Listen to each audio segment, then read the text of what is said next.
semuanya, selamat datang di channel YouTube saya bersama Sylvie di Belanda. Di channel ini saya akan berbagi tentang kehidupan saya sebagai perempuan Indonesia yang tinggal di Belanda bersama serta Sylvie. Yuk ikuti perjalanan saya. Hari ini saya mau sharing resep ikan bakar teflon yang super simple banget buat kalian yang mungkin nggak bisa bakar-bakar di luar. Kayak di Belanda sekarang cuacanya lagi dingin banget. Nah, saya bakar ikannya di teflon aja. Dimulai dengan menggoreng ikan yang sudah dilumuri dengan garam dan jeruk nipis. Digoreng di minyak panas gitu ya, masing-masing sisi 1-2 menit.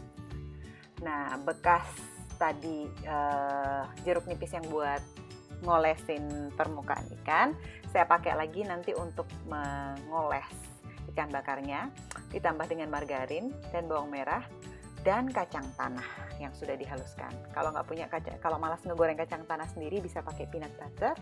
Saya tambahin sedikit air dan juga kecap manis. Menurut saya sih rasa kecap manis Bango ini lumayan asin, udahan ya. Jadi terus tadi kan juga ikannya sendiri sudah dilumuri dengan garam, jadi nggak saya tambahin garam lagi. Nanti juga makannya kan pakai beberapa macam sambal yang bakal saya kasih lihat juga. Jadi nggak perlu terlalu asin. Gitu. Nah, kalau udah 1-2 menit permukaan ikannya udah lumayan keras, bisa dibalik. Nah, itu tadi margarinnya masih agak keras, jadi saya microwave sebentar biar agak cair. Sambil nunggu sisi ikan satunya matang juga, keras juga, bukan matang ya, keras juga, supaya nggak cepat hancur kalau dibakar, saya nyiapin panggangan.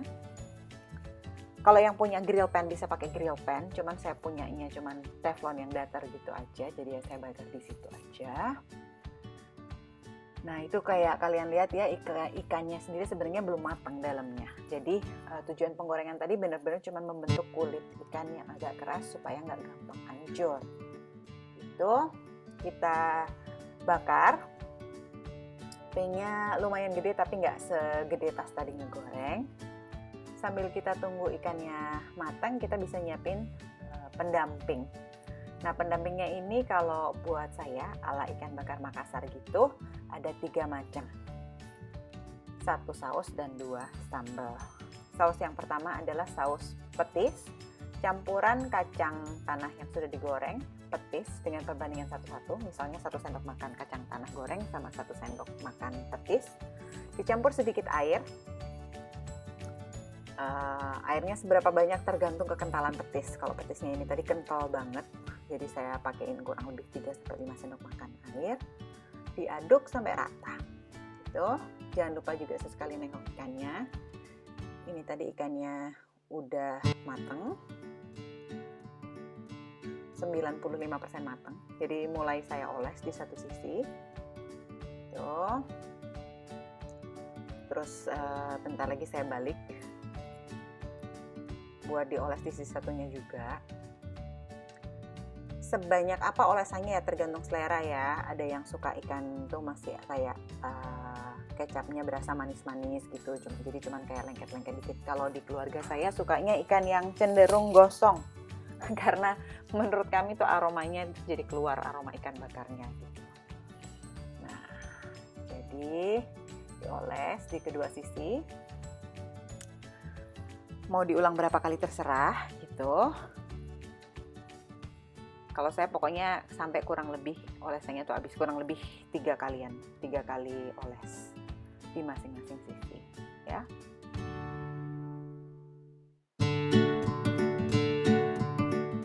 Jangan lupa dibalik.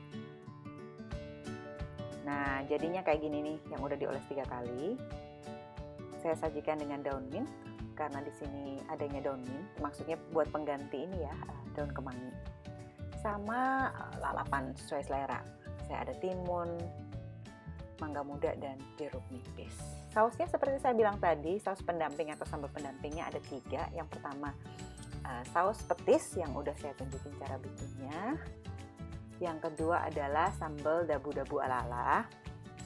Karena nggak percis banget seperti yang di Indonesia, cuman pokoknya dicampurin gitu ya, biar ada rasa dabu-dabunya. Pakai apa aja, cabai rawit, bawang merah, tomat, semuanya diiris sesuai selera. Tomat paling bagus juga kalau ada tomat hijau, karena pasti ada sensasi crunchy-nya. Nah, kebetulan di Belanda juga susah banget cari tomat hijau, jadi saya pakai tomat merah aja. Terus ditambahin jeruk nipis, sama garam, dan juga gula pasir. Kalau udah ditambahin itu semua bahan, diaduk-aduk sampai merata. Itu terus nanti dibiarin sebentar selama kita membuat sambal yang berikutnya supaya dia meresap gitu ya. Nah, sambal berikutnya yang akan kita buat adalah sambal terasi. Bahan-bahannya adalah cabai besar atau cabai merah, cabai rawit, semuanya sesuai selera. Ini tadi saya cuma pakai 2 biji cabai merah yang ukurannya nggak terlalu besar.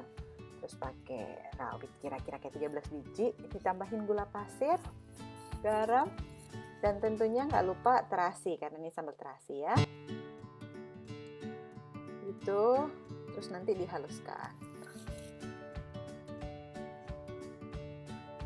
Tingkat kehalusannya sesuai selera. Mau agak kasar bisa, mau halus banget bisa. Intinya pokoknya sambal terasi aja gitu.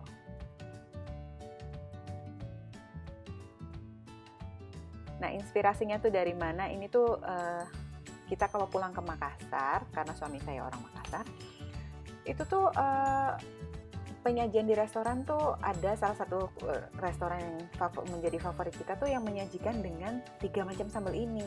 Dan begitu dicampur tuh menurut saya rasanya sih sensasional.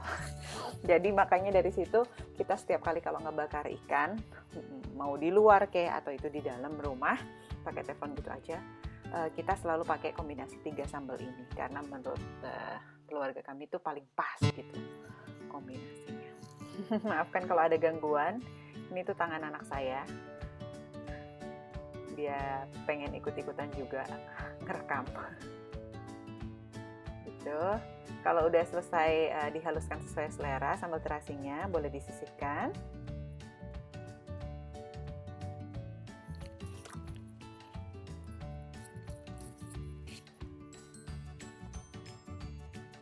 Jadi sambal atau sausnya ada 3 macam, sambal saus petis, sambal dabu-dabu ala-ala, sama sambal terasi.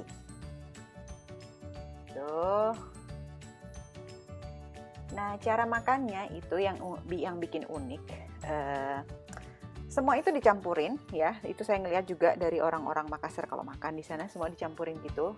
Tapi tentunya kenapa dipisahin gitu ya?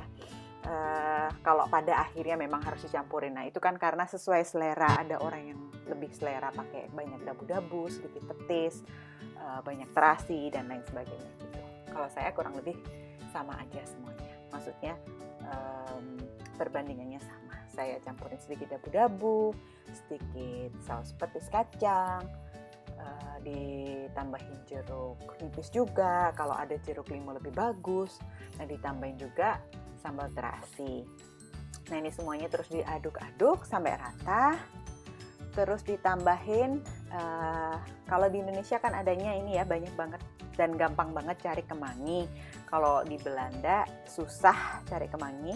Kadang-kadang ada, tapi itu jarang banget. Yang selalu ada tuh daun mint. Nah, karena daun mint selalu ada, jadi kita pakainya daun mint. Dan menurut saya juga cocok banget. Ini rasanya sama ikan.